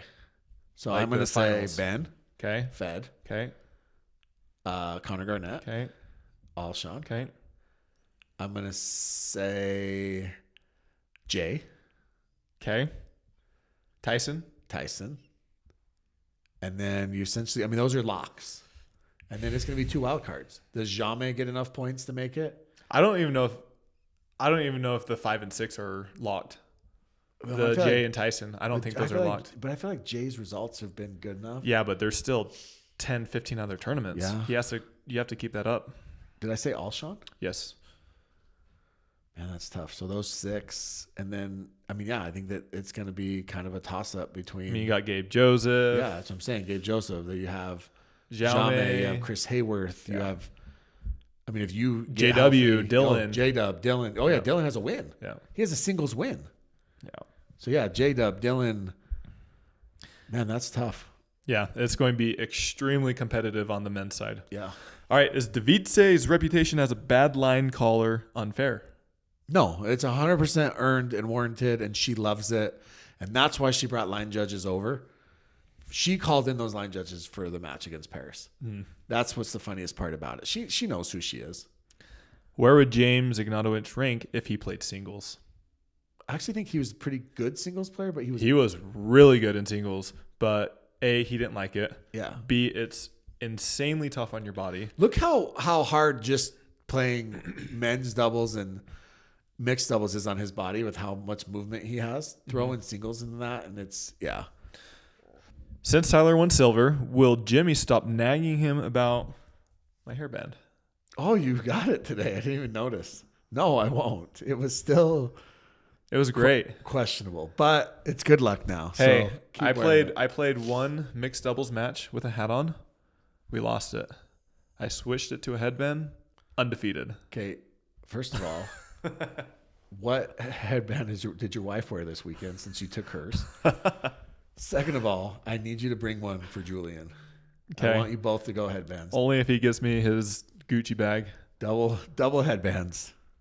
Okay. Oh, I can't wait. Which one of your match wins with CG this weekend was the most satisfying? That's a great question. I would probably say the Fed and Pablo just because they're a clear-cut number 2, number 3 team. Because you don't like them? No, I actually like those guys. Just kidding. I like those guys too. They're good dudes. Have you always been this fiery on the court? You were letting out a lot of let's goes and come ons and fist pumps this weekend. Fist pumps? Yeah. The finger. Was I flipping anyone off? No, you're doing the Tiger Woods fist pump. Yeah. I would think yes. The thing with me is I feel like I'm fairly genuine. And so if I'm winning, if I'm having success, I'm going to be pretty pumped up. But if I'm losing or not having success, which that has been the case for the past few months, it's hard to kind of fake that emotion for me. Well, yeah, you don't want to don't be that guy. Like they say, act like you've been there before, but if you haven't, then you haven't. Yeah. Could you give a hint on who Memes of Pickleball is? It's up to you. Pass. Top 5 men in mixed after Ben. Ben's 1. James Ignatowicz is 2. Christian Ostron is 3. Thomas Wilson is 4. And then I'm going to say Riley is still 5. Okay. The only thing with Thomas Wilson, and love the guy, but have we seen him play with anyone else other than Vivian? No. So when people are asking these rankings, I like to pair them with other people and say, would that person have the same success with somebody else? For example, Colin Johns. I mean, Colin Johns right now is the number 2 player in the world. I know. We saw how good he is. Would he have the same success if he was not Colin playing? is still a really good player. He's just not number 2 without Ben. Okay. But yeah, I don't know. Those are my thoughts. I think that Thomas. Yeah, those are my top 5. I think Christian and James have proven. I mean, James only plays with Anna. Well, exactly. But he's only played with Anna, so how do you know he's good? He's able to get results with other people. He doesn't have to because he's dating her, so he only has to get results with her. And Viv is the most loyal. Viv is probably more loyal to Thomas than Anna is to James. What do you mean by that? I mean, as a partnership, that's weird. She's probably more loyal to him. Their friendship, their bond is unbreakable. Is Connor Garnett the most supportive teammate Tyler has ever had? He seems like such a good dude. Connor Garnett is super nice. He's okay. He's pretty nice. Kidding, I like the Connor. Funniest thing, and it's like kind of quirky, but when there's a ball that is like pretty close to being out, or pretty close but is out, he'll like turn around and like point and like smile at them and stuff. Yep, every time. And he has like this weird like. Yeah, he looks like the kid from Boy Meets World. Exactly. It's just like he's having a good time out there. Yeah, Connor's awesome. Also, Connor is extremely smart. I think he was in investment banking before this, and he just he's a smart dude. Oh, I wanted to go off on something. So there was somebody else who, I think this is a troll. They kind of hate me, but they posted about how I have never been good. I've been playing for 10 years, and I never medal or anything like that. Is that girl? Yeah. Kimmy Johnson? Yeah. Kimmy Johnson from Vegas. Light her up. Yeah. So what are your thoughts on that? So this is initially what Rhett Meyer kind of complained about me or said was a negative thing about me. So I looked at her. Speak of the devil. I looked at her. I saw her post. Yeah. And I looked at it and looked at her profile because I thought that post was kind of funny and she was calling you arrogant and some other things. But then I went through her posts on that forum and everything's negative. She hates the PPA. She thinks they're the worst organization ever. She said that you're arrogant. She hates this rule. She hates this paddle. So she's just that like a miserable, negative person. Okay, but let's get to it. So if somebody's been playing, so first of all, I actually exaggerate how long I've been playing. I actually haven't been playing 10 years, but I tell people I have. Say somebody's been playing 10 years, basketball, tennis, football, whatever, and they've always been ranked in the top 10, top 20, top 25, around there. Is that a bad career? No, that's what I'm saying. And is there the other thing that's weird is there not ever been like a quarterback to win a Super Bowl post 10 years in his career? Does that mean his first 10 years were a waste? Yeah. It doesn't make any sense. It's a horrible argument. Is there a point in your career where you stop improving? Yes. And obviously the Black Bears, that's actually something that we talk about. Richie and I discuss, has this person peaked? And everybody peaks at some point. Yeah. But it doesn't mean that, at 30, what are you, 32? 32. 32 years old, you're done improving. Yeah. Right? That you can't get better or you can't. Look at Matt Wright. He's whatever he is and still having success. Yeah, exactly. So that's just such a weird argument to me. Yeah. To me, and obviously I'm biased because I'm talking about myself, but to me it's more impressive to have that amount of success or be ranked Well, within you the have top the longevity, 15, right? 20 for 10 plus years every single year versus somebody who's ranked top 5 for 1 or 2 years and then fizzles out. Yeah, I just think that people like to be negative. That's just a dumb argument. If you have a legit argument, then fine. Yeah. I'm all in on it. And she did say I don't medal, but go back 1 or 2 years. I have a couple of bronze with Callan. You also medaled last year with DJ. Yeah. So like in Daytona, like a couple months ago. Yeah. So I just thought it was kind of interesting. Okay, we'll try to get through a couple more. This is a super long episode. If you made it thus far, please do us a big favor. Hit that like and subscribe button. It does us a huge favor. All right, we'll do a couple more. Is this like the Megapod? This is like, ultra. This is our editors are going to kill us. This is you're on a long drive to work. You got stuck in traffic. Turn it on. 100,000 downloads. Thank you, by the way. Yeah, that's awesome. That's within 1 year. That's impressive. Yeah, that's impressive. That's just on our other platforms. That's not even YouTube or anything else. That's just the different. That's totally okay. Kind of going platform. on. So this is the question that kind of sparked that comment that I read. Somebody said, "I feel like you are an underrated at this point, despite being an OG. Do you feel the same?"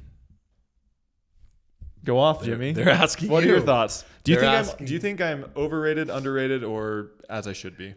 I think that the best part about pickleball is that you can blow me up. No, I'm not blowing you up. I think the best part about pickleball is that like you go and you can prove it on the court.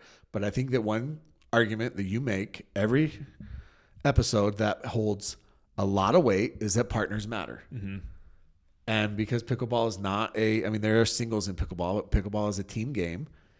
Partners make a massive, massive difference. And I don't think there's any mistake or any like coincidence when you play finals with James Ignatowicz, right? You guys make a deep run nationals. Mm-hmm. When you play with Connor Garnett, you have a good run. And that doesn't mean that your other partners aren't good. There's just a level there. Mm-hmm. And, you play with Tyson. You guys won, was it the US Open? What was it? It was a USA tournament, but we got to that was my other championship Sunday that I was in. Yeah. Yeah. Like I don't think that that's any coincidence, that you're doing that when you play with better partners.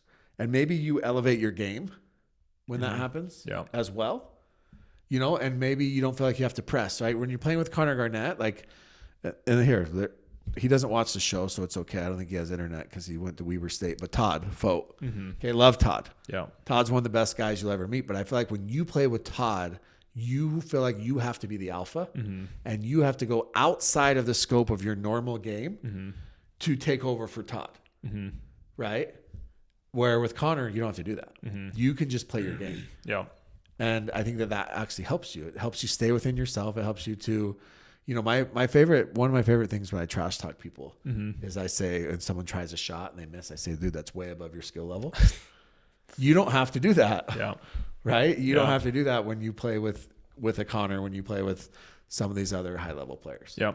So I think that you are slightly underrated based off of the partners that you have played with, but it proves when you play, if you go look at your results with, good part. And we're not talking like you're playing with Ben Johns, right? You're not playing with Ben Johns. You're not playing with Riley Newman. You're not playing with you're not playing with like top. You're playing with, Connor Garnett's a top 12 to 15 guy. He's not a top 5 guy. And so I think that shows, your skill level. I appreciate it. So I echo those same feelings. All right, there's a lot of questions about me and Connor. Hopefully we'll play more. I'm assuming we will. Okay, we'll just do 2 more. Why didn't Tyler bring home the gold? We lost. Just kidding. It was fun to see you and Connor Garnett play together. Yeah, it was fun. I think that third game really killed the momentum. We ended up losing. I think we were even up 9-7 at one point, and then as Jimmy talked about earlier, I made some key errors at the end of that game specifically. But yeah, it just kind of shifted momentum. It's tough. It's crazy how pickleball, how much runs matter. It's a game of runs. And if you can stop the other team from ever making a run, then you have a chance. But everybody makes a run, it seems like. Okay. I think that's all we're going to do for now. Anything else, Jimmy? No. Austin, big week. Also, shout out to everybody on the APP. We didn't even touch that. Oh my gosh. We didn't even get to it. Maybe we'll do like a little mini one talking about APP. But you had J-Dub played APP with Will Howells. They took silver. You had Gabe and Daescu. Alex Trong had a couple of bronze medal matches she got to. I mean, dude, Georgia won a gold medal with Jilly B. I mean, APP was stacked this weekend. Real quick, did Jilly B stop her podcast or is it still going? I don't know how to watch it.